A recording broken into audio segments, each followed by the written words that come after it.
আসসালামু আলাইকুম ভিউয়ার্স, আশা করছি যে যেখানেই আছেন ভালো আছেন। আমিও আলহামদুলিল্লাহ ভালো আছি। আসলে ভালো আছি এই কথাটা এখন বলাটাও ঠিক না, কারণ বর্তমানে বাংলাদেশের পরিস্থিতি নিয়ে আমরা সবাই অস্থির।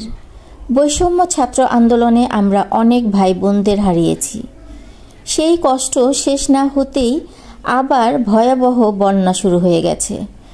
ফেনী, নোয়াখালী, কুমিল্লার অবস্থা খুবই খারাপ। তাদের করুণ অবস্থা দেখলে আমার দম বন্ধ হয়ে আসে, কিছুই ভালো লাগে না।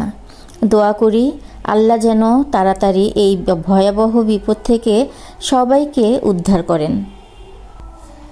আমার কিছু প্রিয় আপুরা আমাকে কমেন্ট করে বলেছ আমি কেন বড় ভিডিও দিচ্ছি না। আসলে সত্যি কথা বলতে আমার বাবা মারা যাওয়ার পর থেকে বড় ভিডিও মেক করার ইচ্ছেটাই আমার মরে গেছে। আপুরা, খুব কষ্ট লাগে কখন জানো, যখন কারো কাছে বলতে হয় আমার বাবা নাই। আমাদের 3 বোনের খুব কাছের বন্ধু ছিল আমাদের বাবা। বাবাকে হারিয়ে আমরা খুব একা হয়ে গেছি। কেন জানি এখন আর কিছুই ভালো লাগে না। প্লিজ সবাই আমার বাবার জন্য দোয়া করো। সবাই ভালো থেকো, সুস্থ থেকো।